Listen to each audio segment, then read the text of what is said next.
Benjamin Betts. It's all about the Benjamin Betts, baby. You know what's up? Yes, Benjamin Betts, baby. Welcome, everybody, to Benjamin Bets, the show where every week we bet $100 of money to try to win you money, but most importantly, to try to win charity money.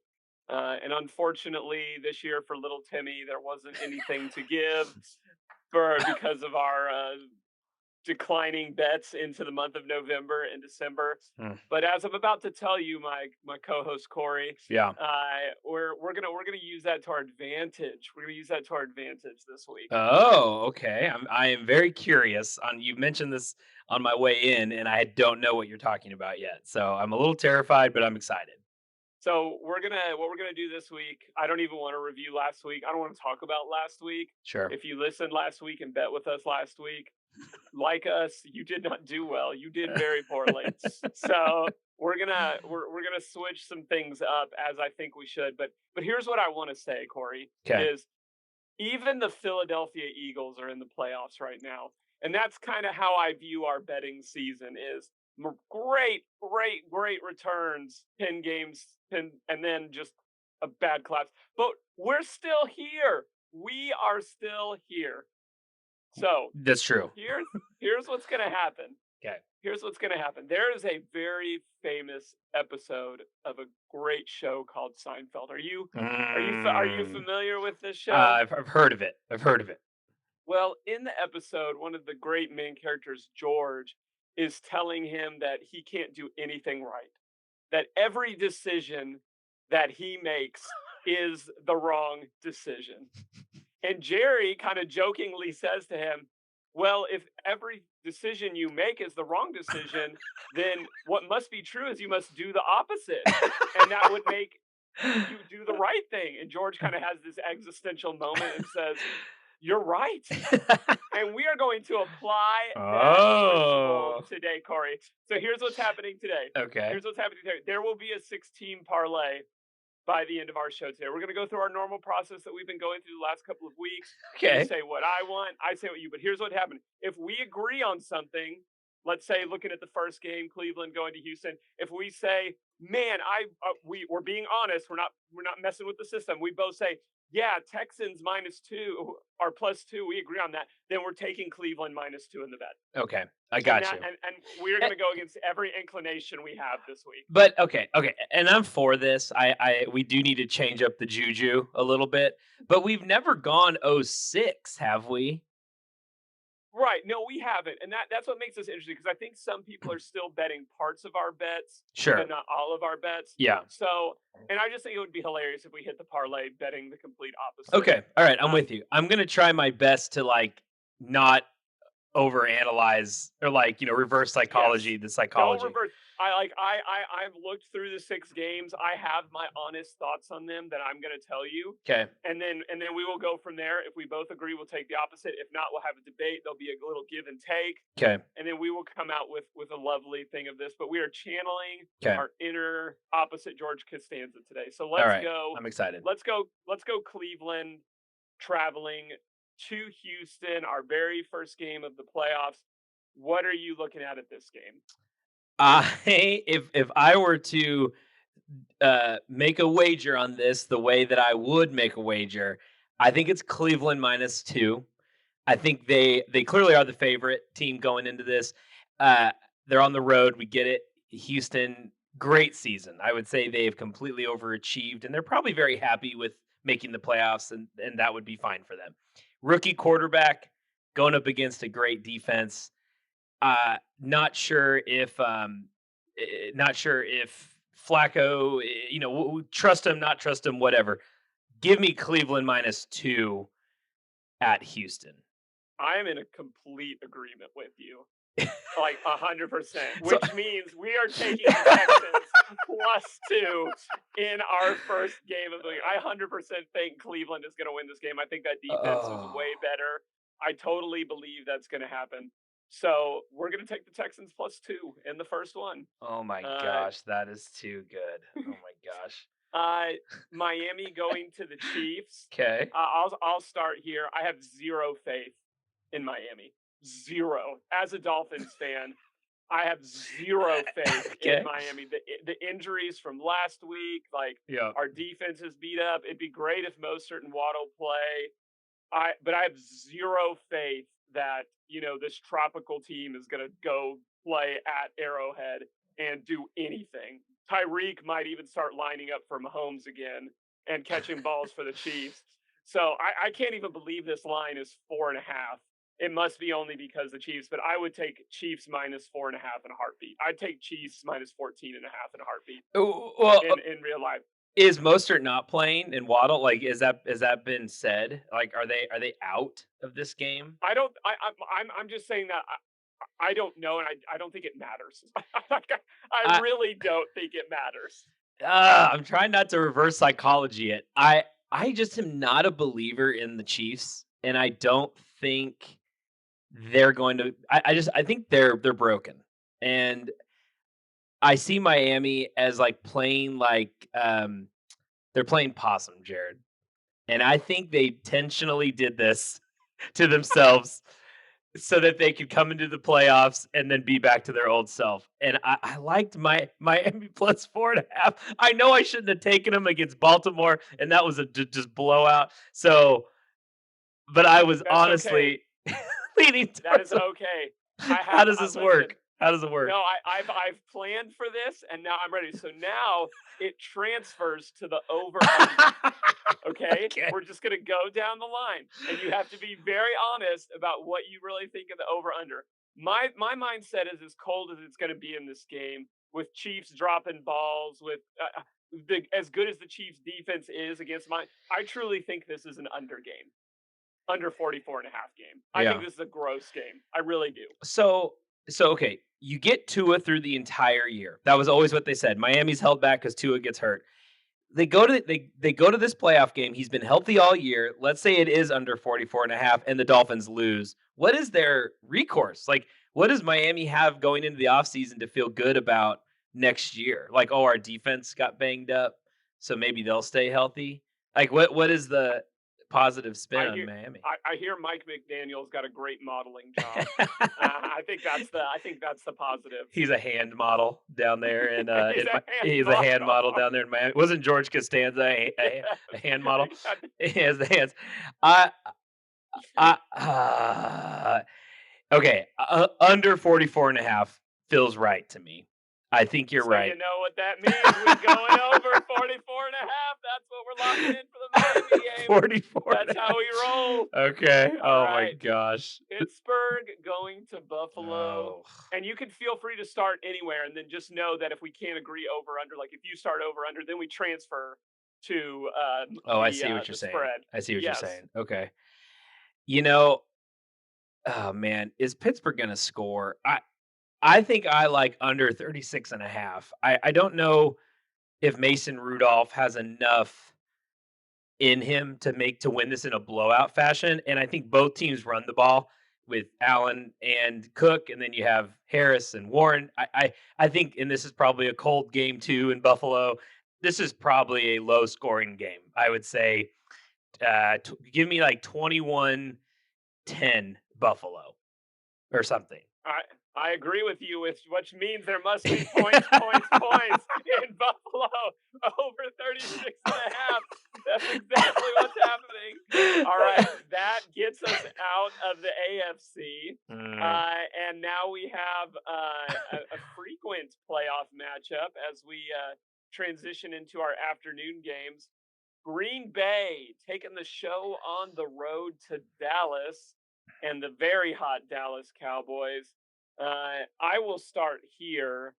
I just really think this is a very good. This doesn't feel like the game where Dallas crumbles. No. So if you asked me, Dallas probably wins this game by 10 points or more. Yeah. So I like Dallas minus 7.5 in this game. Yeah, me too. Like, and I really do. Like, I think Dallas. They won't at home. They're not going to stumble here. Green Bay, much like Houston, I think is like they're thrilled to be here right now. They're both those teams are 1 year away from maybe being 1 year away. But like Jordan Love, this is great. It makes the playoffs in year one of him starting. Phenomenal accomplishment. I just don't think the Packers have enough to go into Dallas and keep this game close because the Cowboys just have that runaway Yes. that mentality that they can just pick six, fumble return for a touchdown, CD Lamb 98-yard, like it can just balloon so quickly. So yeah, I like I like Cowboys minus 7.5. I bet you do. But we'll be channeling our inner Stephen A. Smith. Green Bay plus 7.5 going into Dallas. We're taking it, baby. I almost We are taking it. I almost went Green Bay plus 7.5 just to but then you said it and I was like, oh, that triggers an over under, and I don't know if I like any of the over. Oh my gosh! I see. I'm just letting it fly. I really have no. I'm rooting for chaos, and maybe we have found something here in the first week of the playoffs. Okay. This to me is the most interesting game of the week. Oh yeah. Rams Hands going to Detroit. You have the Stafford story here. Yeah. What are you thinking in this game? So I am I like the Rams because you have the coach McVay who, because this was the interesting, like it was Stafford coming back to Detroit, but it was the Goff Stafford trade. So like these teams flip-flopped quarterbacks. And so you have McVay who understands Jared Goff and I think will know his limitations. They made it to a Super Bowl that 1 year, remember, and then got obliterated by the Patriots. So I like the Rams +3. I think their offense is good enough to hang with Detroit. Detroit does not have a good defense. And I think Stafford will just know how to navigate this game well, being a seasoned Super Bowl winning quarterback. Traveling to Detroit, this is an indoor stadium. So track meet all day long, but give me the Rams +3. Couldn't have said it better myself. Couldn't have said it better myself. We'll hope that they win by 2 or no. Well, that doesn't matter. Detroit -3 is all that matters for what we're betting this week. All right. This might be the grossest game of the entire playoffs. Yeah, this is bad. Philly going to Tampa Bay. I couldn't honestly pick a team, so I started over under here because this just feels nasty. I don't know what has happened to the Philadelphia offense. I know people are saying, oh, Jalen's playing hurt. The finger, I don't know what's going to happen with the finger injury. A.J. Brown went down last week. And then you kind of have this scrappy Bucks team that likes to put up points.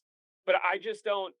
Things change in the playoffs, right? Like the last couple of years, we've seen these lower scoring playoffs. And I think with all of that going on, I like the under here. I genuinely like the under. So I'm prone to say I like the over.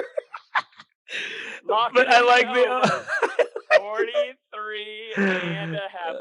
Let's just do a little recap, shall we, real quick? Let's just do a little recap. Okay. So that our folks at home can hear everything. Corey and I honestly believe that Cleveland -2 is a great bet, but are we taking it? Absolutely not, because it would fail. That's what's happening in our first game of the day. My Miami Dolphins going to the Kansas City Chiefs. I think they'll just get slaughtered. Corey says otherwise.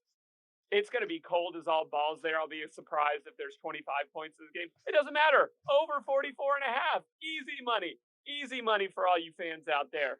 Pittsburgh at Buffalo. This should be a messy, like a safety and a field goal scored the entire game. But nope, we need 32 more points. Over 36.5 points is what we want. Oh my gosh. Green Bay going to Dallas. Dallas should wipe the floor with them at home. They haven't lost a game. They can still win. We don't care. Packers +7.5 points is what we're taking. Then what we have said is our most intriguing game of the week, the Rams going to the Lions. Corey and I both agree that the Rams are a sneaky playoff team. Give them 3 points. We think they'll get it done in Detroit. Doesn't matter. Lions at home, -3. Get her done. And finally, rounding out, I really don't think either of these teams deserve to be in the playoff. You should just get to vote a couple of teams out of the playoffs. Mm-hmm. These teams shouldn't score points with all the injuries and stuff that's going on. Oh, but they will, Corey. Over 43.5 for the week. We're calling this the Costanza Parlay.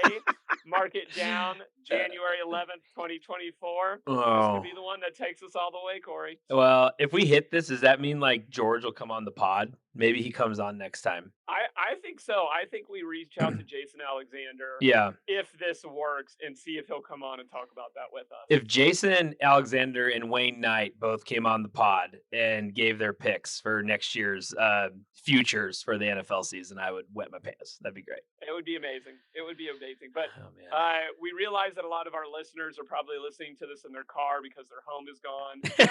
We won't be doing a mortgage bet this week. We're wrapping that up because nobody got a house no we more. Suggest based on that mortgage bet. I know some interest rates are starting to go down. Maybe refinance while you have a chance, depending on when you bought your home. Maybe lighten the load on that mortgage every week or every month. We're so sorry. But yeah, hope your car's warm. So that's great. But we say all of that because we'll be wrapping up mortgage, I think, for the year. But what I am looking forward to next week as the field dwindles, we'll still do some more parlays. I think we'll, as Corey always loves, as we getting closer to the Super Bowl, doing some player props. Oh, yeah. Focusing more on individual games themselves and getting into that. So we'll be getting into that next week. Maybe talking a little League of Legends. But with the rest of our episode today, Corey, I want to throw it to you to talk some NBA. Oh, yeah, sure. No, the NBA season, I think, has been very intriguing, and it's been lucrative, I shall say. Indiana has been a team that's been like great to make wagers for, and then Halliburton got hurt the other night. I don't know if you saw that. They're like just all-world point guard, and that was really sad. So they've been a tough team to stay away from. But I want to talk about there's been I think one of the easier betting trends of the season collided last night, Jared. The reigning champ Denver Nuggets on the road traveled to Utah. Oh. Both these teams, their records against the spread, both on the road for Denver and at home for Utah, were like colliding against each other in a magical way. The Utah Jazz very rarely lose against the spread when they're at home. Their record is incredible. The Nuggets are terrible against the spread when they're on the road. They had Denver -6.5 going into Utah last night. Wow. I was trying to convince my wife to genuinely put all our savings on the Utah Jazz +6.5, and she would not let me do it. Plus, I couldn't legally do it in the state, but we could have driven to Louisiana. I made my pitch. She didn't take it. Utah blew them out. I mean, it was like a 20-something point game. Like, and there aren't many bets that you make where you're just like, I told you. But I'm telling you, Jared, saw it the whole way. Like that was a colliding of trends that it just wasn't gonna turn. Utah or Denver had their full team. Like this wasn't like, oh, this person's injured. Utah, they're playing really well. So that's been something all year. Nuggets on the road, Utah at home. Take those spreads or against Denver for Utah. That's been trending in the right direction for most of the season. The Blazers, my beloved Blazers, we've been able to see the trend at the beginning of the year. We were fighting hard. We're starting to see the ping pong balls a little bit, and the wheels are falling off. So bet against Portland right now. Those are easy betting wins against the Blazers because the spreads are still kind of reflecting the beginning of the year. Go against it. We lost to Dallas by 40 2 games in a row, 40 against the Knicks. Like we're seeing the ping pong balls. We're seeing the lottery. So those have been some good trends. I need to pull some stats up. I mean, I think I'm at like 68%, something like that. It's very fantastic. It's very high right now. But the last 2 years, it's been this way. And then we hit All-Star break, and then I don't know. It's like I lose the ability to see what's going on, and then we've kind of fallen back to the closer to the 50% range. So I got to try to keep the pace going. That's where we got to be at right now. Did a little player parlay last night. Shout out to Underdog Sports. They my mic fell. I can do those in Texas, so but you can't do spreads. You only can do player props, which is still like a little bit like they're just all over under. Like, is it this or that? So I've been doing some little three player ones. hit a nice one last night. The Clippers. It was like Oh, yeah. over Kawhi Leonard, like points, rebounds, and assists. RJ Barrett points, rebounds, and assists, and then James Harden just over 9 assists, I think. So that was that comfortably hit for those player props. So that was good. Okay. Yeah. Okay. So Well, let's do this to close it out. I want you to give me a team over 500 that you haven't already mentioned. A team over 500 that you think is worth betting on going into the All-Star break. And then give me a team under 500 that you haven't already mentioned going into the All-Star break that you think you can bet up until that point. okay, good. So this is just for the sake of not. I'm not thinking like what their records are going to be. This is just like putting money on them. Yeah. Yeah, Okay. put money, like you're gonna for any type of bet. I'll say right now, the covering spreads in each conference. The Knicks, they're 5-0 right now after adding OG Anunoby. They're playing really well. I would put money on them going into, obviously kind of look at what they're playing. Don't just do it blind, but I think they're playing well. And I think the odds haven't quite adjusted to their new team. And so I think you can make some money. There's some value on the Knicks right now. And then not as much with the Clippers, but they're humming with a team that no one thought would do well, like with James Harden and this squad. But they have found a rhythm. And I think everyone is kind of in their roles right now. So the Clippers would be one. And then as far as like teams that are above 500, if you'll let me cheat just a tad, I think a team under 500, which they're not, they're 19-18, but the Phoenix Suns, they're a mess, Jared. I would bet against them right now. Wait till All-Star break. Maybe they get acclimated with Beal and Booker and Durant, but they're terrible. And I think people still look at that lineup on paper and they're like favored every game. But it's like, no, dude, don't. Always bet against Phoenix right now. And then I don't know, Atlanta. Any game in the Atlanta Hawks are playing, they're 15-21. They're below 500 by a lot. But the over under, they just score. So over with Atlanta, usually in any game they're in, take the over. It's usually set at like 240 points, 243 points, something like that. And it's just like each team has to get to 120. Atlanta will get up to 130 and they're going to lose the game. So that means the other team would have to score more than 130. So in theory, so you're fine. I like the rationale there. That is how that works, Jared. So yeah, they have no DeAndre Hunter, who's like one of their best players, and he's out right now. So a bet over Atlanta points. Well, I think we've actually just figured out what's happening is you have, whether consciously or subconsciously, moved all of the juju to your NBA prowess, and you have left us desolate here in the NFL to do what we've done today, which is to go against every instinct that we have as a sports betting podcast. We were talking about this, you and I on the phone, just about like just with our lives. You have 3 kids. We have a 16-month-old, and it's just on Sundays are cherished days with the family, and it's just very hard to sit down and just watch 9 hours of football, which is what we should be doing. We're laying bets down, but for being honest, Jared, we're not. We're not putting in the work I think we need to. But I've been writing articles for the Portland Trailblazers. And in order to do that, I have to watch the games. I mean, I have to watch it, and then I write the analysis afterwards. So I have to do it. My wife understands that. So I go to a separate part. I just watch the game. I got no distractions, and sometimes I'll go to other teams during the timeout. So I've been able to watch a lot of NBA, and then obviously the teams we're playing against, I get to see them play. So there's just been more, I think, homework being done. On my side for the NBA season. So we're like the intelligent kid in class that's not applying themselves. Is what we are totally that kid that's like getting Fs on their test, but then they take the SATs and they get like a 1600, and they're like, "What? What is this?" And I just don't care. Apply yourself. Apply yourself. That's where we're at. That's going to wrap us up for week 1 of the NFL playoffs. You got some knowledge dropped on you for the NBA. Take that 68%. That's like. You could retire. You could making bets for that type of stuff. So keep rolling with that. Like I said, we may do some League of Legends stuff as the NFL season wraps up and we get into the post all-star break of NBA. But keep tuning in with us. Thanks for having fun with us this week and listening to this episode, the George Costanza bet week.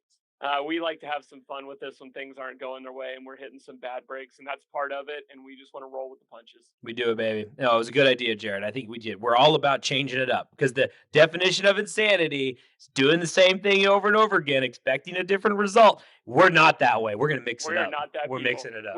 We are looking to the wisdom of Seinfeld. Yes. And we hope to come out better people this week. Maybe a menage a trois next year. I don't know. Oh, my gosh. For Benjamin Betts, Jared and Corey, we'll catch you next week. See ya. This has been a Rogue Media Network production.